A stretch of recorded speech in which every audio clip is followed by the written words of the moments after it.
안녕하세요. 선한사주입니다. 예, 오늘은 인사형, 사신합형, 인해합파에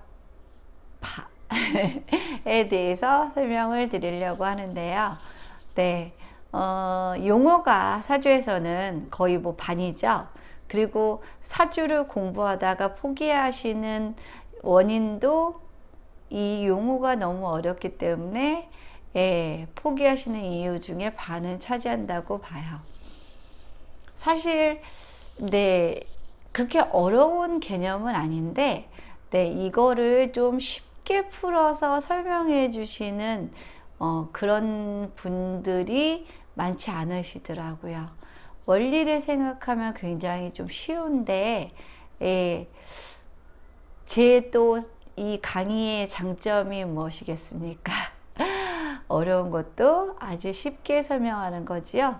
네, 오늘도 이 방대한 어려운 사주 용어를 아주 쉽게 설명할 수 있는 그런 기회가 되겠고요.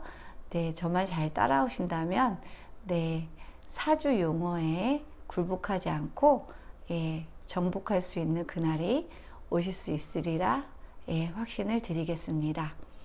네, 일단은 인사형, 사신합형, 인해합파라는 거는 일단은 왜 벌어지느냐. 천간은 열자잖아요. 갑을병정, 무기경신, 임계. 그리고 지지는 자축, 인묘, 진사, 오미, 신유, 술해. 이렇게 12자예요. 그러면 아무리 지지해서 그 천간을 열심히 따라가려고 하더라도 가는 속도를 못 쫓아가겠죠. 천간인 이미 10자가 다 끝나 있는데 지지는 2글자가 남은 채 끝나요. 그게 바로 공망이라는 거고요. 그쵸? 그래서 끝에 2글자가 남고 한 사이클이 지나고 나면 이제 24년째는 4글자가 남겠고요. 그 다음 36년째는 8글자가 남겠고요. 48년째는 10글자가 남고 60년 환갑 때는 처음에 시작하는 갑자라는 글자가 다시 만날 수 있게 되는 원리입니다. 그렇게 천간이 10자고 지지가 12자이기 때문에 아무리 열심히 지지가 쫓아가더라도 천간의 속도에 맞추지 못해서 벌어지는 것들이 이 공망이라는 것과 오늘 설명할 인사형, 사신합형, 인해합파를 일으키는 주요 원인이라고 볼 수 있어요.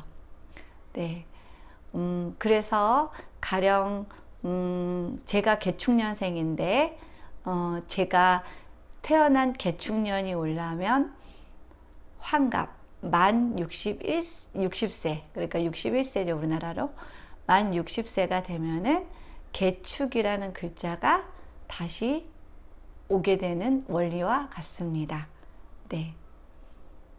그리고 그 2자씩 남는 것들이 시작하는 시점에서 공망이 되는 거고요.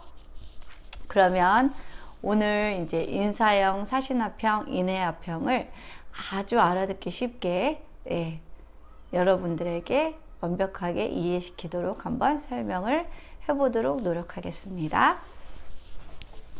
일단은 인사형 이런 거 이게 어려운 용어가 나오면요 일단은 인을 천간으로 한번 써보세요. 갑, 그 다음에 사는 병이죠. 네, 그쵸. 그러면은 갑은 병화를 보고 커야 되고요. 병화는 갑목을 키워야 되는 소명을 가지고 생겨난 글자겠지요. 네. 갑목은 병화를 봐야지 광합성 작용을 해서 푸르른 잎사귀를 유지하면서 높이 높이 자라날 수 있고요. 네. 근데 이 병화는 갑목을 키운 다음에 이제 갑목이 을목이 되고, 이 을목이 또 이제 열매를 맺는 것이 바로 경금이잖아요. 네. 을목이 열매를 맺기 시작하는 게 경금인데, 이 열매를 단단하게 하고 맛이 들게 하고, 네, 이 안에 맛있는 수분을 공급해주는, 맛이 들게끔 해주는 것이 바로 병화예요. 그러니까 병화는 목을 키우는 역할도 하지만 열매를 키워서, 네, 이 열매가 다 자라나면 땅에 떨어지고요. 그럼 우리가 맛있게 먹을 수 있고요. 그 땅에 떨어진 그 열매가 바로 신금이고요. 그 신금이 이제 기토에 떨어지면서 이제 겨울을 만나서 종자로 발화하면, 네, 수기운을 만나서 발화하면 다시 갑목으로 이렇게 순환을 하게 되는 게 자연의 원리인데요. 네. 일단은 그러면 갑목, 이렇게 이 두 관계는 확실히 아시겠죠? 갑목과 병화의 관계는. 그리고 이 병화는 갑목만 키우는 게 아니라 이 경금도 익혀야 되는 사명이 있다는 겁니다. 거기에 착안을 한번 해서 계속 이어보죠. 그러면은 갑목은 인목이고요. 지지로 내려오면. 그 다음 병화는 지지로 내려오면은 사화예요. 그러면 인목의 지장간을 보면 모든 게 해결돼요. 인, 무, 병, 갑. 네. 그리고 사, 무, 경, 병. 네. 아이고. 죄송합니다. 사무경병 이렇게 지장간이 돼 있죠. 예, 인무병갑, 갑인데 또 이렇게 썼네요. 제가 인갑, 인무병갑 맞죠? 네. 그러면은 일단은 인은 인호술의 첫 글자죠. 화의 첫 글자예요. 화의 첫 글자. 화가 만들어지는 장생하는 구간이고요. 사는 사유축. 금이 만들어지기 시작하는 장생 구간이에요. 그러면은 인의 방향성은 뭐예요? 인의 방향성은 화로 가겠고요. 그쵸? 그다음 사의 방향성은 금으로 가겠지요. 그쵸? 네.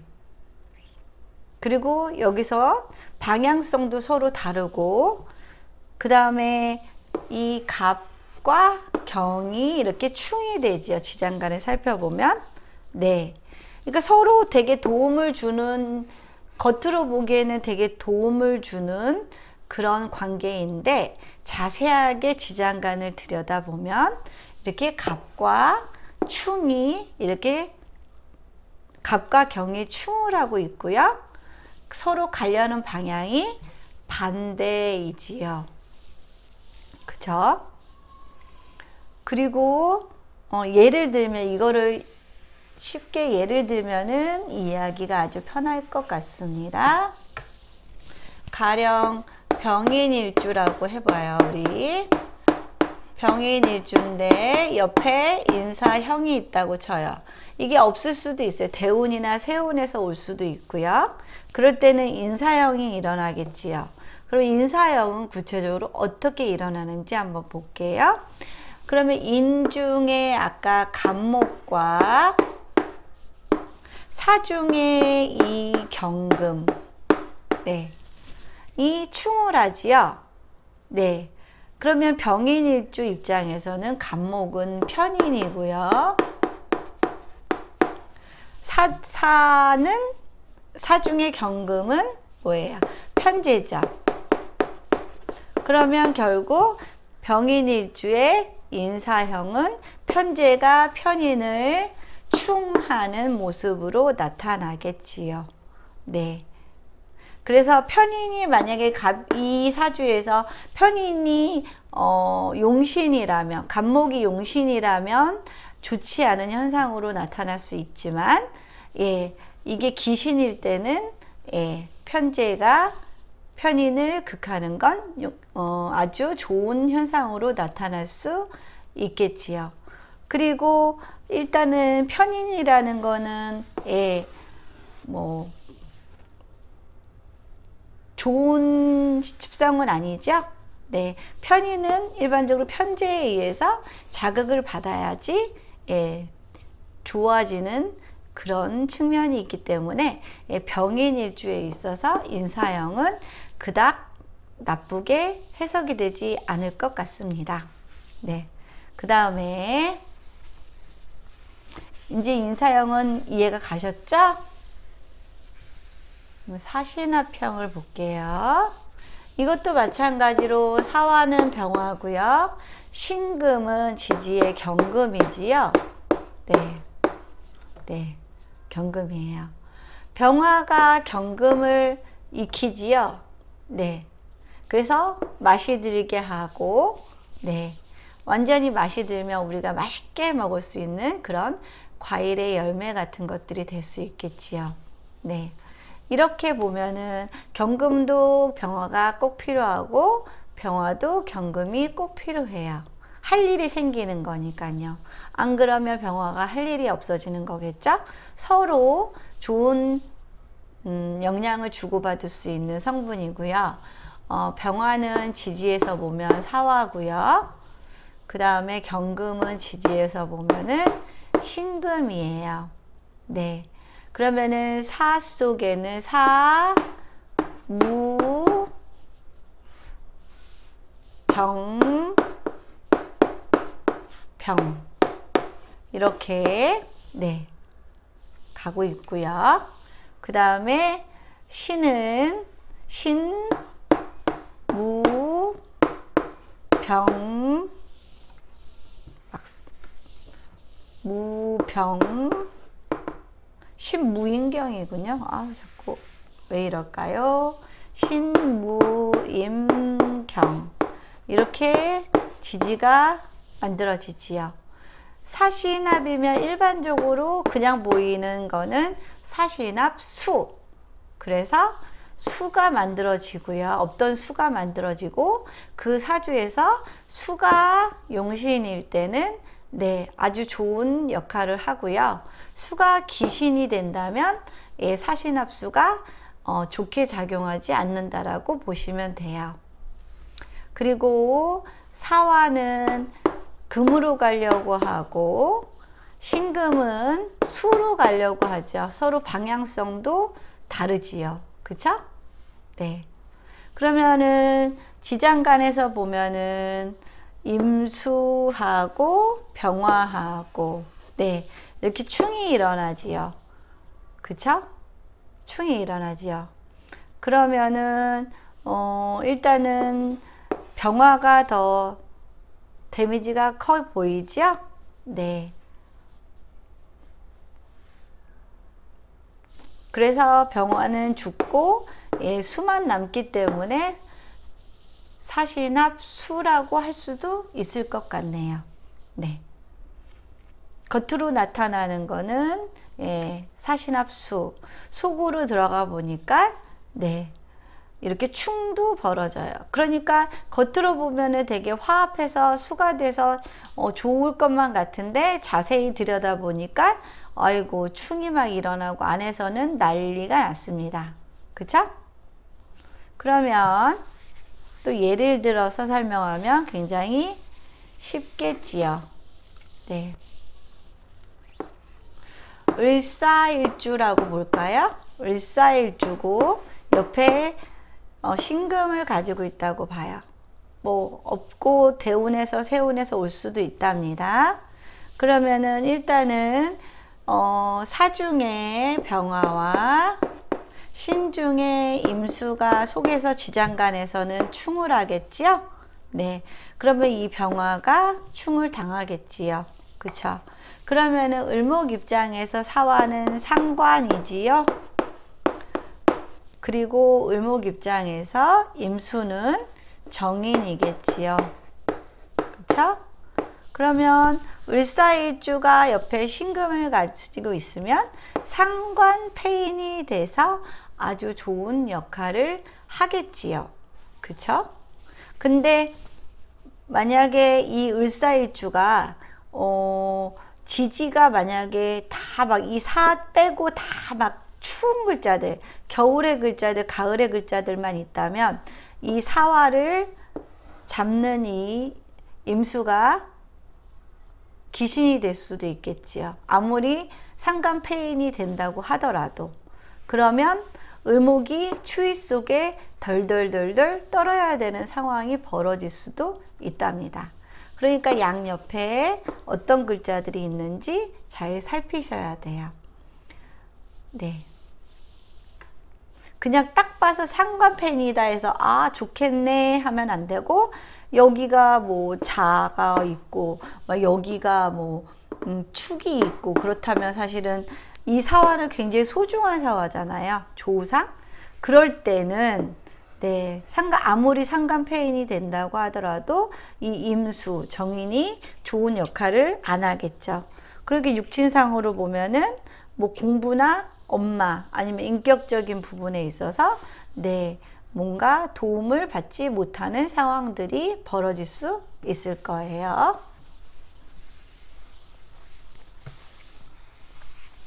그 다음에 인해합파. 이것도 합도 되고 파도 되는데 형충해파는 한마디로 합도 되고 서로 치고받고도 한다는 뜻이에요. 네. 이는 천간으로 보면은 갑이고요. 해는 천간으로 보면 임이에요. 그러면 일방적인 관계죠? 좀, 네. 임수가 갑목에게 수기를 흠뻑 주고 있는 상황이고, 임수도 사실은 할 일이 갑목을 키우는 일이기도 하죠. 그쵸? 임수가 갑목이나 뭐 신금을 보고 있지 않다면 임수의 의미가 없지요. 나무를 키우거나 아니면 종자를 이 수기에 담아서 싹을 틔우게 하거나 발아하게 하거나 하는 역할을 해야 된답니다. 그러면 이제 이거를 지지로 보면은 이제 이거를 지지로 보면은 해. 자꾸 이렇게 쓰죠? 네. 해. 그러면 인해합 목이죠. 겉으로 드러나는 현상은 인해합목. 그러면은 해수가 임목한테 일방적으로 물을 가득 주는 현상이 벌어지겠지요. 네. 그러면 임목 입장이 좋은 거죠. 해수는 자기의 수분을 얘한테 일방적으로 주고 있어요. 그러면 지장간을 또 봐야겠죠. 인, 무, 병, 갑. 네. 그 다음 해는 해, 무, 갑, 입 이렇게 있어요. 네. 그러면은 이는 인옷을 화국으로 가려고 할 테고요. 해는 해묘미 목국으로 가려고 하겠지요. 서로 방향성도 달라요. 그리고 지장간 안에서 보면은 이 임수와 병화가 충을 일으키고 있지요. 그럼 병화가 타격이 크겠네요. 그쵸? 네. 네, 예를 들어서 설명을 해볼게요. 가령 신의 일주가 있다고 봐요. 신의 일주가 있다고 봐요.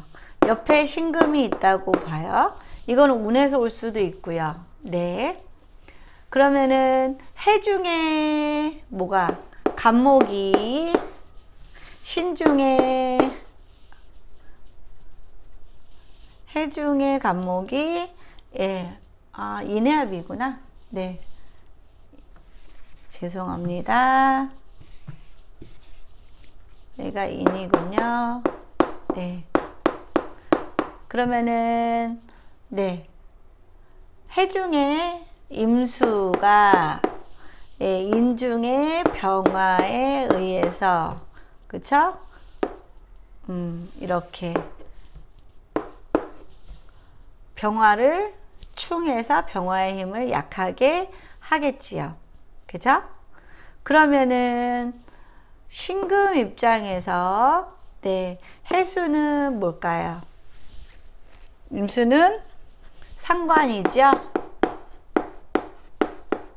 상관이고, 그 다음에 여기서 신금 입장에서 병화는 정관이지요. 그쵸? 그러면은 지금 상관에 의해서 정관이 극을 받는 상태니까 상관, 경관 하는 운이 되겠지요. 그쵸? 그러면은 상관, 견관의 상황은 항상 뭔가 인간관계나 일에 있어서 뭔가 소송, 분쟁, 루머, 네, 그런 것들에 많이 평생 시달릴 수 있는 그런 운이라고 보실 수 있고요. 운에서 이렇게 인해합목, 인해합파가 일어난다면 상관, 경관이 물밑에서 일어날 수 있다라는 거. 지장간끼리에 일어나는 일들은 남들은 잘 모르는데, 네, 당사자만이 알고 있는 아주 은밀하고 내밀한 속사정이랍니다. 네, 상관, 경관. 이렇게 될 때는 이 정관이 아주 소중한 만약에 그 성분이라면 이 사주에서 그렇다면 좀 타격이 크겠지요. 그죠?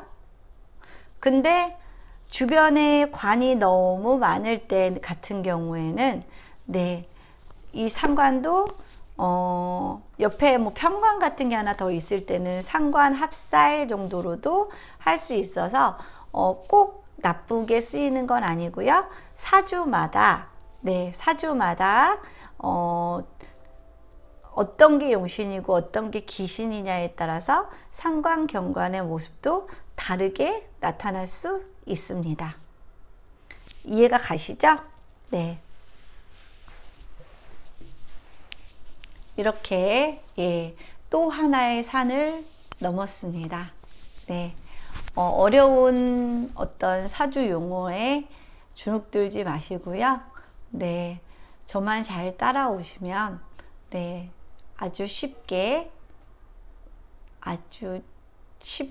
산을 넘을 수 있도록 제가 뒤에서 잘 끌어드리면서 예, 고지까지 올려드리겠습니다. 예, 오늘 강의는 여기까지 마치고요. 예, 내일 건강한 모습으로 또 찾아뵙겠습니다. 안녕히 계세요.